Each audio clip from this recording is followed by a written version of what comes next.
नाजरीन, आज का प्रोग्राम लेकर आपकी खिदमत में हाजिर हैं। नाजरीन, आप सबको पता है कि ओवरसीज़ का कन्वेंशन पाकिस्तान में जारी है। 75 ममालिक से लोग गए हुए हैं। 1300 से लेकर 1500 तक लोग गए हैं। अखराजात का आप खुद अंदाज़ा लगा लें। OPF के जो चेयरमैन हैं, उनकी स्पीच, ओपनिंग स्पीच आपने सुनी। उन्होंने आर्मी चीफ की और वज़ीर-ए-आज़म पाकिस्तान की बड़ी तारीफ़ की। बड़ी अच्छी बात है। ओवरसीज़ की भी तारीफ़ की, उन्हें करनी चाहिए, चूँकि वो OPF का डेलीगेशन लेकर गए हैं। ये उनकी काविशें हैं। इसी तरह ये दुनिया के मुख्तलिफ ममालिक से अपने अपने वफूद लेकर गए हैं।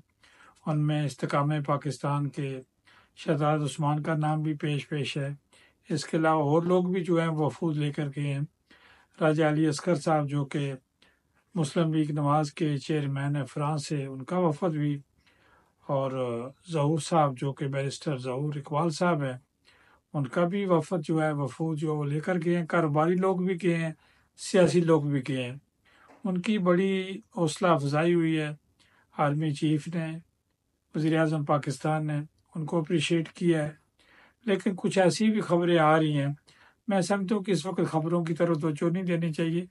पॉजिटिव चीज़ों को लेना चाहिए, पॉजिटिव चीज़ों की तरफ देखना चाहिए, उन्हीं खबरों को फैलाना चाहिए। ये अच्छा और ऐसा इकदाम है जो कि इतने बड़े पैमाने पर हो रहा है। इतने लोगों को 5 स्टार होटल में स्टेट गेस्ट भी बनाया गया है। तो आपको पता है, फिर स्टेट गेस्ट बनाएं तो अखराजात तो होते हैं। लेकिन हमें अपने ओवरसीज़ को भी, जो हमारे ओवरसीज़ हैं, उन्होंने भी मुतालबात बड़े अच्छे किए और पब्लिक के सामने भी रखे। वीडियोज़ वालों ने भी देखा, टीवी वालों ने भी देखा, पाकिस्तान टीवी ने उनको अच्छा कवरेज दी। इसी तरह सामान्य नाज़रीन, आप खुद अंदाज़ा करें कि आप फ़ोटो जो बनवाएं ज़रूर बनवाएं, लेकिन फ़ोटो देखकर पता लगता है कि आप ओवरसीज़ के कन्वेंशन में ज़्यादा फ़ोटोओं की तरफ तवज्जो दे रहे हैं। फ़ोटोओं की तरफ तवज्जो ना दें। पर्सनैलिटी से इंसान मिलता है, बड़े लोगों से मिलता है, मिलना भी चाहिए, फ़ोटो भी बनने चाहिए, लेकिन चीप हरकतें ना करें जिससे ओवरसीज़ के बारे में लोग कहें, या सहाफ़ी या मीडिया कहे, ये तो फ़ोटो बनवाने के चक्कर में कभी एक सोफे से उठते हैं, कभी दूसरे सोफे पे बैठ सकते हैं। मैं अप्रिशिएट करता हूँ OPF के जो चेयरमैन हैं अपना शाह साहब, उनको अप्रिशिएट करता हूँ। इसी तरह आर्मी चीफ को अप्रिशिएट करता हूँ। इसी तरह वज़ीर-ए-आज़म पाकिस्तान को अप्रिशिएट करता हूँ। और जिन लोगों ने इस सिस्टम को बनाया, जिन लोगों ने दिन रात मेहनत की, उनको भी अप्रिशिएट करना चाहिए। अब देखते हैं कि आज आखिरी दिन है और हमें ओवरसीज़ को क्या मिलेगा या ओवरसीज़ के लिए क्या फ़ैसले करेंगे, ये आने वाला वक्त हमें बता देगा।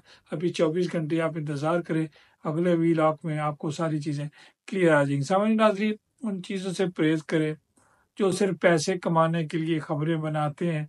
उन खबरों का ना हमें फ़ायदा है, ना ओवरसीज़ जो हम बसते हैं उनको फ़ायदा है, ना पाकिस्तान में जो रहते हैं फ़ायदा है। आर्मी चीफ ने कहा कि 10 नस्लें भी बलूचिस्तान में कुछ नहीं कर सकती। तो आपके सिपह सलार ने जो आपके सामने बातें रखी हैं, उनको भी आपको देखना चाहिए, नोटिस लेना चाहिए। सिपह सलार आपके साथ खड़े हैं, स्टेट आपके साथ खड़ी है, स्टेट ने आपको गेस्ट बना लिया, और आप क्या चाहते हैं? आने वाले दिनों में हम नतायज का इंतज़ार करेंगे। अगर कोई चीज़ हमें ना मिली तो डेफिनेट एहतजाज करना हर ओवरसीज़ का हक है। पाकिस्तान जिंदाबाद, पाक फौज जिंदाबाद।